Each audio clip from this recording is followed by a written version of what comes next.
December 26, 1944. 4:45 p.m. Supreme Headquarters Allied Expeditionary Force, Versailles, France. The telephone rings in Dwight Eisenhower's office, and his Chief of Staff, Walter Bedell Smith, answers it. The voice on the other end delivers news that shouldn't be possible. George Patton's Third Army has broken through to Bastogne. Not in a week, not in 3 days as promised, in 48 hours. Through a snowstorm, across 150 miles of enemy territory. What Eisenhower said next would reveal something about leadership, about ego, and about the quiet strength required to command men who might be greater than yourself. This is not a story about the hero who saved Bastogne. This is a story about the man who had to watch him do it.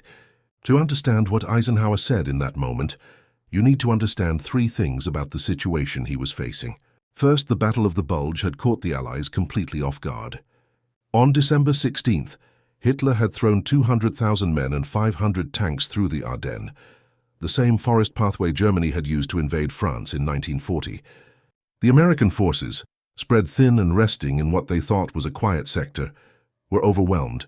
By December 22nd, the 101st Airborne Division and elements of the 10th Armored Division were surrounded in the crossroads town of Bastogne, with German panzer divisions tightening the noose around them. Second, Eisenhower had called an emergency meeting at Verdun on December 19th, where he asked his generals what they could do. While others talked about defensive positions and strategic retreats, Patton promised to attack north with 3 divisions and relieve Bastogne within 72 hours. Every other general in the room thought it was impossible. Third, and this is crucial, Eisenhower and Patton had one of the most complicated relationships in military history. Eisenhower commanded Patton. Eisenhower had saved Patton's career after the slapping incidents in Sicily. But Patton was also the most aggressive, successful, and publicly celebrated American general in the European theater. Eisenhower lived in his shadow and everyone knew it. Dwight David Eisenhower was 54 years old in December 1944, and he was exhausted in ways that went beyond physical fatigue. He had risen from lieutenant colonel to supreme commander in just 3 years, leapfrogging over 366 senior officers to command the largest military operation in human history. He was a staff officer by training, a coordinator, a diplomat. He had never led men in combat. His genius was political, not tactical. He kept Montgomery and Patton from killing each other. He balanced Churchill's imperial ambitions against Roosevelt's global vision. He managed egos, supply chains, and the crushing weight of knowing that every decision he made would kill men. He smoked 4 packs of cigarettes a day. His hands shook when he thought no one was watching. He was a man who understood that history would remember the generals who won battles, not the supreme commander who made those battles possible. And George Patton terrified him, not because Patton was dangerous to the enemy, but because Patton was uncontrollable. Eisenhower had saved Patton twice. First, after Patton slapped 2 shell-shocked soldiers in Sicily in August 1943, calling them cowards. The scandal nearly ended Patton's career. Eisenhower could have court-martialed him. Instead, he forced Patton to apologize and kept him in reserve, using him as a decoy for the D-Day invasion. Then, in September 1944, Patton had publicly criticized Eisenhower's broad front strategy, suggesting that if given enough fuel, he could end the war by Christmas. Eisenhower reprimanded him privately but didn't relieve him. Why? Because Patton won. Patton's Third Army had swept across France faster than any army in history. Patton understood mobile warfare in ways that other Allied generals didn't. He thought like a cavalryman, striking fast, accepting risk, and never giving the enemy time to recover. But Patton was also insubordinate, politically toxic, and so hungry for glory that he made decisions that got men killed unnecessarily. He was the best weapon Eisenhower had, and the one most likely to explode in his hands. The relationship between them was complex in ways that neither man fully acknowledged. Eisenhower had known Patton since 1919, when they both served at Camp Meade, experimenting with tank tactics. Back then, Patton was the wealthy, swaggering cavalry officer, and Eisenhower was the poor kid from Kansas. Patton had money, confidence, and connections. Eisenhower had intelligence, patience, and ambition. They were friends once, or something like friends, but by 1944, Eisenhower commanded Patton, and that inversion of their natural hierarchy created a tension that was never fully resolved. Patton wrote in his diary that Eisenhower was too cautious, too political, too willing to compromise. Eisenhower wrote to his wife Mamie that Patton was a problem child who required constant supervision. They needed each other, and they resented needing each other. That's the relationship that was tested when the phone rang on December 26th. The German offensive that became known as the Battle of the Bulge was Adolf Hitler's last desperate gamble to split the Allied armies and force a negotiated peace in the West. On December 16, 1944, under cover of fog and a massive artillery barrage, 3 German armies attacked through the Ardennes forest along an 80-mile front. The target was Antwerp, the port through which the Allies funneled supplies for their entire offensive. If the Germans could reach Antwerp, they would cut off the British 21st Army Group and much of the American 1st Army, potentially destroying 35 divisions and buying Germany time to develop new weapons or negotiate from a position of strength. The initial assault was devastatingly effective. American units, many of them inexperienced or recovering from earlier battles, were overrun. By December 19th, German panzer columns had advanced up to 50 miles into Allied territory, creating a bulge in the line that gave the battle its name. Communication broke down. Entire regiments were cut off. The weather was so bad that Allied air power, the decisive advantage that had crushed German forces since D-Day, was grounded. In the chaos, one fact became clear. Bastogne had to hold. Bastogne was not a particularly important town. It had a population of about 4,000, but it sat at the center of a road network that controlled movement through the southern Ardennes. 7 major roads converged there. If the Germans took Bastogne, they could move their armor and supplies west toward the Meuse River and ultimately Antwerp. If the Americans held Bastogne, the entire southern shoulder of the German offensive would be paralyzed. By December 20th, the 101st Airborne Division, rushed north from reserve, had reached Bastogne and dug in alongside elements of the 10th Armored Division and stragglers from other units. Brigadier General Anthony McAuliffe commanded approximately 18,000 men with limited ammunition, no winter clothing, and no clear idea when or if relief would arrive. On December 22nd, the Germans surrounded the town completely and sent a delegation under a white flag demanding surrender. McAuliffe's response became legendary. He wrote a single word on a piece of paper: nuts. The Germans, confused by the American idiom, asked for clarification. McAuliffe's staff officer explained, "It means go to hell." At Supreme Headquarters in Versailles, Eisenhower faced a crisis unlike any he had encountered since D-Day. The Germans were advancing faster than intelligence had predicted. Fuel was running low, morale was shaky. Montgomery, commanding Allied forces in the north, was already suggesting that the Americans had lost control of the situation and that British forces should take over operational command. That suggestion infuriated American generals, but also highlighted a brutal truth. The initiative had shifted to the Germans, and the Allies were reacting, not dictating terms. Eisenhower needed to regain the offensive, and he needed to do it quickly, before the political situation in Washington and London deteriorated. The key to shifting momentum was Bastogne. If the surrounded garrison could hold, and if an American force could break through to relieve them, it would demonstrate that the German offensive had reached its limit. But who could break through, and how fast? The meeting at Verdun on December 19th was where Eisenhower threw down the gauntlet. He gathered his senior commanders, including Bradley, Patton, and Devers, in a cold, poorly lit room that had once been a barracks. Eisenhower began by saying, "The present situation is to be regarded as one of opportunity for us and not of disaster. There will be only cheerful faces at this table." It was classic Eisenhower, trying to impose optimism through sheer force of will.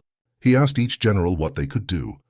Bradley, commanding the 12th Army Group, explained the defensive positions being established. Devers in the south discussed holding the line. Then Eisenhower turned to Patton. Patton, who had studied the maps obsessively during the drive to Verdun, already knew what Eisenhower was going to ask.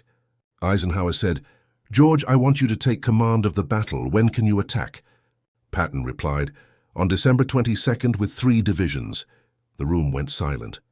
Other generals thought Patton was grandstanding.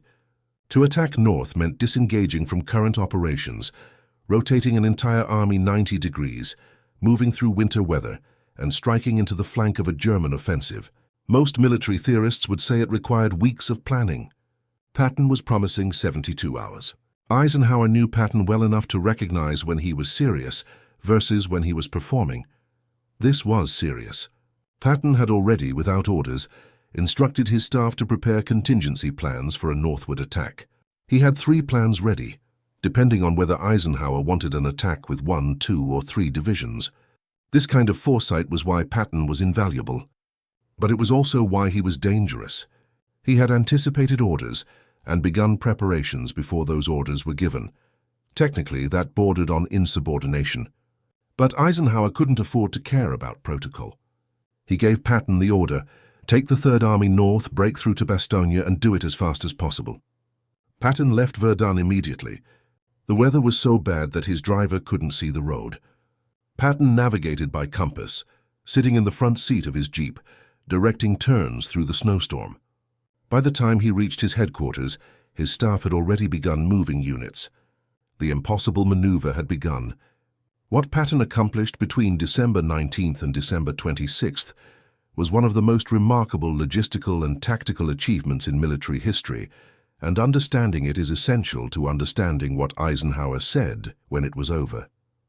Patton didn't just move 3 divisions. He moved the entire Third Army's center of gravity. That meant redirecting 133,178 soldiers, 62,000 vehicles, and thousands of tons of ammunition, fuel, and supplies. Roads had to be cleared and assigned. Traffic control points had to be established. Units that were actively engaged with German forces had to disengage, pull back, and redeploy without exposing flanks or losing cohesion. And all of this had to happen in the worst winter weather Europe had seen in decades. Temperatures dropped below 0 Fahrenheit. Snow fell constantly. Roads turned into ice tracks. Vehicles slid off embankments. Men suffered frostbite. But Patton had trained his staff to think in terms of speed and violence. His operations officer, Colonel Halley Maddox, had rehearsed this kind of maneuver in theoretical exercises. When the order came, Third Army headquarters didn't panic. They executed. The lead element of the relief force was the 4th Armored Division, commanded by Major General Hugh Gaffey. This division had been Patton's spearhead across France, and it was built for rapid exploitation. But now it faced a different challenge. The Germans knew the Americans would try to relieve Bastogne, and they had positioned strong defensive lines across the likely approach routes. The 4th Armored would have to fight through prepared positions in winter weather, uphill against an enemy that was desperate and well-equipped. Patton visited Gaffey on December 22nd, the day the attack began. According to Gaffey's after-action report, Patton told him, "Drive like hell, the men in Bastogne are counting on you, and so is Ike." That last part, "so is Ike," was revealing. Patton understood that this mission was about more than tactics. It was about proving that American forces could deliver when the Supreme Commander needed them most. It was also about proving that Patton himself could deliver, that his confidence wasn't just bluster. The advance was brutal. The 4th Armored attacked north along 3 parallel routes, trying to find weak points in the German defenses. They made progress, but it was measured in hundreds of yards, not miles. German anti-tank guns destroyed Shermans faster than replacements could arrive. Infantry companies took 50% casualties in single engagements.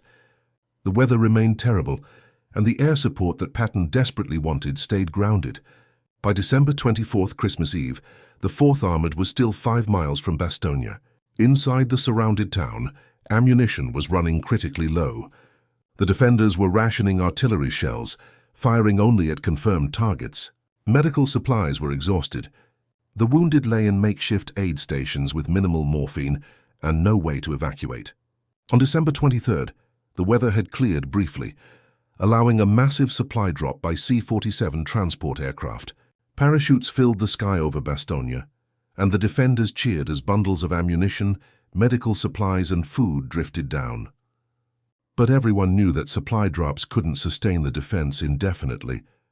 The 101st Airborne needed relief, and they needed it soon. Patton drove himself and his commanders relentlessly. He appeared at forward positions constantly, often under fire, demanding to know why progress wasn't faster. His diary entries from this period reveal a man under immense pressure. On December 24th, he wrote, "We can still lose this war. The Germans are colder and hungrier than we are, but they are still fighting." He prayed frequently, a habit that surprised his staff. Patton's faith was deeply personal and somewhat idiosyncratic. He believed in reincarnation and destiny. He believed that God had placed him in this moment for a reason.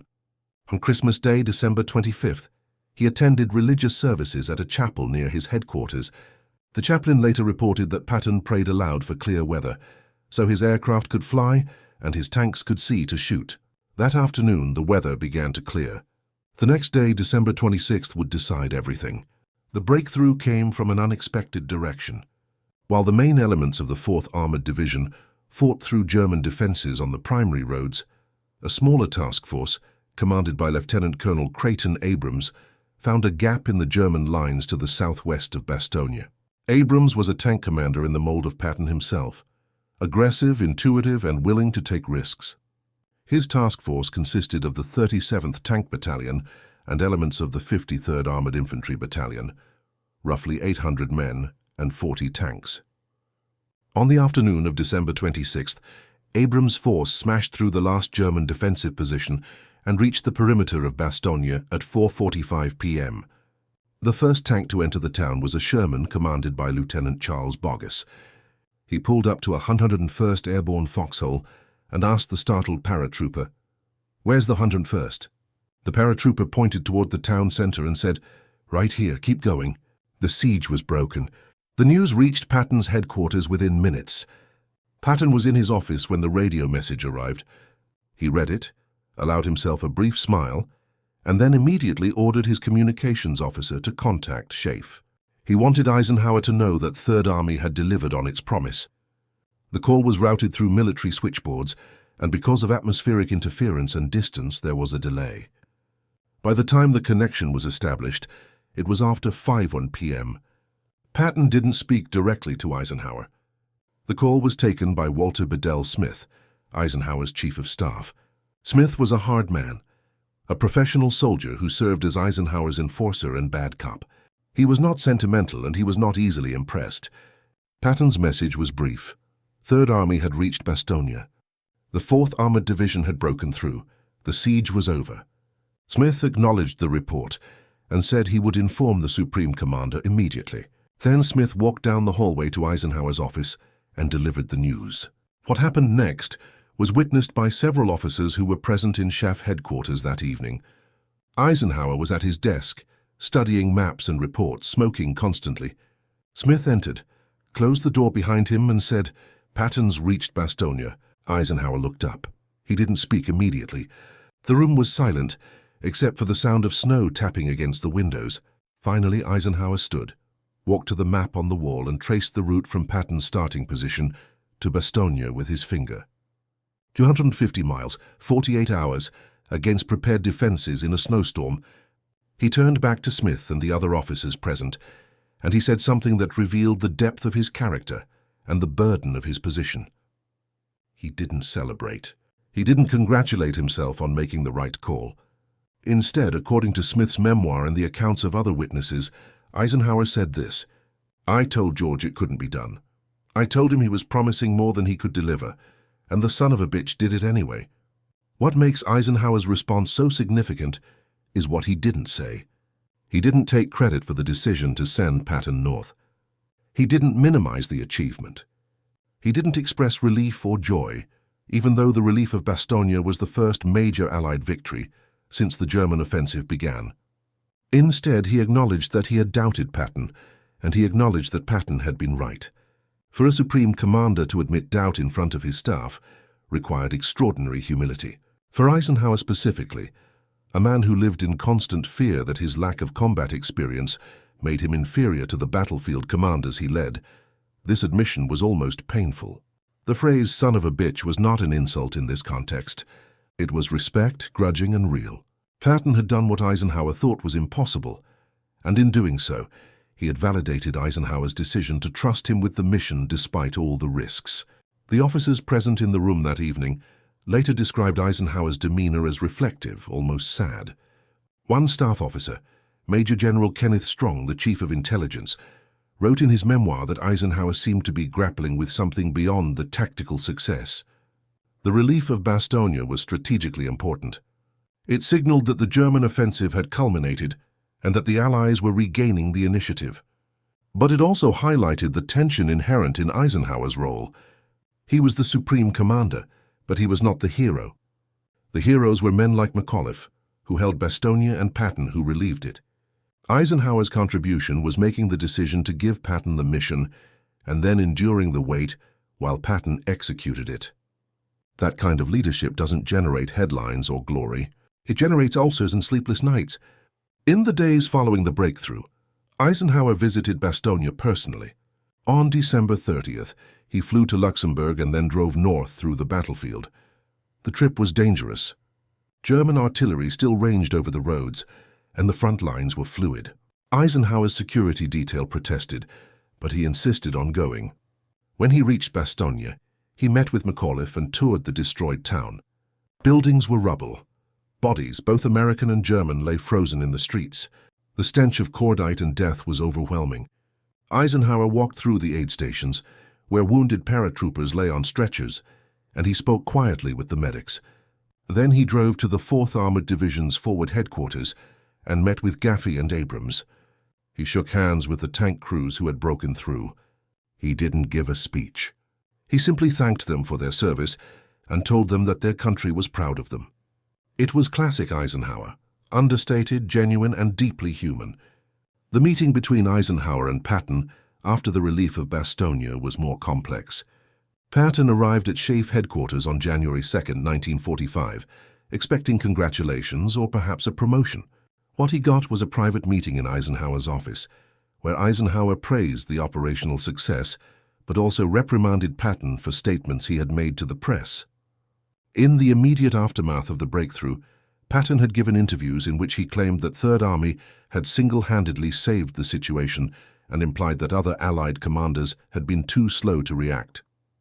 This infuriated Montgomery and created political problems for Eisenhower, who was trying to maintain coalition unity. Eisenhower told Patton, according to Patton's diary entry from that day, "George, you did a magnificent job, but you need to shut your mouth." Patton responded, "Ike, I got you your victory. Let me have my headlines." Eisenhower reportedly smiled but didn't budge. Patton left the meeting frustrated, but also aware that Eisenhower had protected him once again. The relationship between the two men remained complicated until the end of the war. Patton continued to push boundaries, making statements that embarrassed Eisenhower and taking operational risks that worked but could have been disastrous. Eisenhower continued to manage Patton, reprimanding him privately while defending him publicly. In April 1945, when Patton's Third Army raced across Germany and reached the Czech border, Eisenhower ordered him to halt and allow Soviet forces to liberate Prague. Patton protested vehemently, arguing that American forces should take the Czech capital before the Soviets arrived. Patton wrote in his diary that Eisenhower was too concerned with politics and not enough with winning. Eisenhower refused, citing political agreements made with Stalin at Yalta. Eisenhower wrote to Marshall that Patton was brilliant but exhausting. The dynamic never changed. They needed each other, and they resented needing each other. After the war, both men reflected on Bastogne in their memoirs. Patton wrote that the relief of Bastogne was the finest moment of his military career, proof that aggressive action and speed could overcome any obstacle. He barely mentioned Eisenhower's role, except to note that Eisenhower had given the order to attack north. Eisenhower in Crusade in Europe, his memoir of the war, devoted several pages to the Battle of the Bulge and praised Patton's achievement generously. He wrote, "Patton's movement of the Third Army to the relief of Bastogne was one of the most brilliant operations of the war. It demonstrated that American forces could maneuver with a speed and flexibility that surprised even our own commanders." But he also noted, "The success at Bastogne should not obscure the fact that the German offensive was ultimately defeated by the collective efforts of many units and commanders, not by any single dramatic action." That sentence was pure Eisenhower, giving credit where it was due while also reminding readers that war is a team effort, not a solo performance. The tension between individual glory and collective success was something Eisenhower grappled with throughout his career. He believed deeply in the importance of coalition warfare and subordinating individual ambitions to the greater mission. Patton, by contrast, believed that war was won by exceptional individuals who seized opportunities and imposed their will on events. Both men were right in different ways. The relief of Bastogne required Patton's aggressive leadership and tactical brilliance, but it also required Eisenhower's strategic vision to recognize that Patton was the right man for the mission and his political skill to give Patton the resources and authority he needed. Neither man could have succeeded without the other, and neither man fully appreciated the other's contribution. That's the tragedy of their relationship, and also what makes it so human. The relief of Bastogne marked the turning point of the Battle of the Bulge. By January 3, 1945, Allied forces had stabilized the line and begun pushing the Germans back. The weather cleared, allowing massive airstrikes against German columns and supply lines. By the end of January, the Bulge had been eliminated, and the Allies had regained all lost territory. The German offensive cost Hitler approximately 100,000 casualties, 800 tanks, and thousands of irreplaceable veteran soldiers. More importantly, it cost Germany its last strategic reserve. The forces thrown into the Ardennes offensive could have been used to defend against the Soviet winter offensive that began on January 12th on the Eastern Front. Instead, they were destroyed in a failed gamble. The war in Europe would last another 4 months, but after Bastogne the outcome was inevitable. For the individuals involved, the consequences varied. Anthony McAuliffe, the defender of Bastogne, became a national hero. His one-word reply, "nuts," entered American folklore. He was promoted to Major General and received the Distinguished Service Cross. After the war, he continued his military career, eventually commanding the U.S. Army in Europe. He never sought publicity and remained humble about his role, insisting that the real heroes were the soldiers who held the line. George Patton reached the pinnacle of his fame in the spring of 1945 as Third Army raced across Germany. He was celebrated in newspapers and newsreels as the embodiment of American military prowess. But after Germany surrendered, Patton's career collapsed. He made inflammatory statements comparing the Nazi Party to American political parties, suggesting that former Nazis should be allowed to remain in administrative positions because they were the only people who knew how to run things. Eisenhower, now military governor of the American occupation zone, relieved Patton of command of Third Army in October 1945. Patton was reassigned to command the 15th Army, a paper organization with no real responsibilities. On December 9, 1945, Patton was paralyzed in a car accident in Germany. He died on December 21st, never having returned to the United States. He was 60 years old. Dwight Eisenhower emerged from the war as the most celebrated American military leader since Ulysses S. Grant. He was promoted to General of the Army, a 5-star rank, and served as Army Chief of Staff from 1945 to 1948. In 1952, he was elected President of the United States, serving 2 terms. His presidency was defined by the same qualities that marked his military leadership: caution, coalition building, and a preference for diplomacy over confrontation. He navigated the Cold War, managed crises in Korea and the Middle East, and oversaw the construction of the interstate highway system. But he was never a charismatic leader in the way Patton was. He was respected, trusted, and admired for his judgment and integrity, but he was not beloved with the passionate intensity that Patton inspired. After leaving office in 1961, Eisenhower retired to his farm in Gettysburg, Pennsylvania. He wrote his memoirs, played golf, and watched the world change around him. He died in 1969 at the age of 78, having lived long enough to see American soldiers fighting in Vietnam, a war he had counseled against but could not prevent. The broader legacy of Bastogne and the Battle of the Bulge is complex. In American memory, it's remembered as a triumph, proof that American soldiers could endure hardship and prevail against a determined enemy. The image of the 101st Airborne surrounded but unbroken, of Patton's army racing through the snow to the rescue, of McAuliffe's defiant reply to the German surrender demand, all of these became part of the national mythology of World War II. But the battle also revealed weaknesses in Allied intelligence and planning.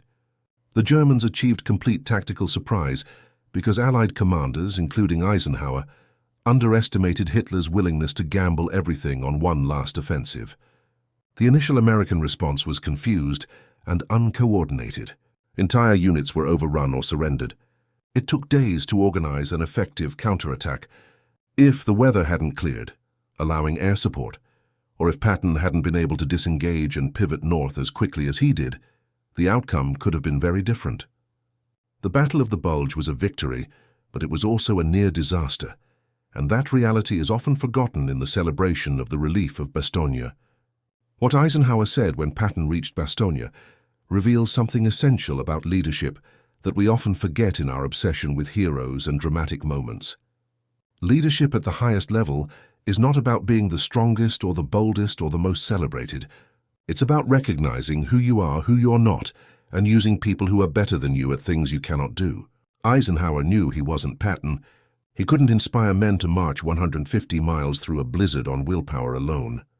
He couldn't see gaps in enemy defenses through intuition and aggression. But he could recognize that Patton could do those things, and he could give Patton the authority and resources to do them, even though it meant living in Patton's shadow and enduring Patton's insubordination and ego. That's harder than it sounds.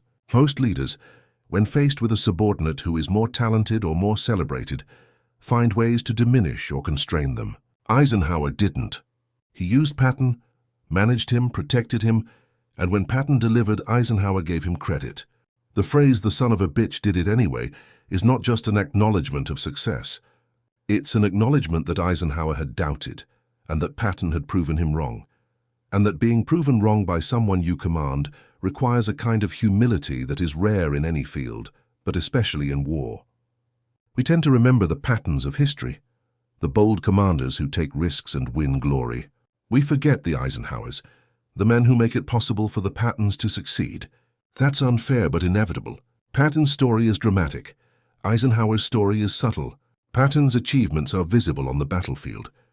Eisenhower's achievements are visible in the absence of disasters, in the coalitions that held together, in the supply lines that functioned, in the political crises that didn't explode. Eisenhower won the war by managing the people who won the battles. That's not as exciting as leading a tank column through enemy lines, but it's just as essential, and in some ways it's more difficult. What Eisenhower said when Patton reached Bastogne was not a moment of triumph. It was a moment of recognition, of understanding, and of the quiet sadness that comes from knowing that your role is to enable others to be heroes while you remain in the background. That's the burden of command at the highest level, and Eisenhower carried it with a grace that we should remember as much as we remember Patton's dash and McAuliffe's defiance. The relationship between Eisenhower and Patton didn't end with Bastogne. Their most controversial moment came in April 1945, when Patton wanted to push east toward Berlin and Prague, and Eisenhower ordered him to stop. That decision, and what Patton said about it, is one of the most debated choices of the entire war. If you want to understand the full complexity of their relationship and the political pressures that shaped the final months of World War II, check out our video on why Eisenhower let the Soviets take Berlin. If you found this story valuable, please subscribe and hit the notification bell.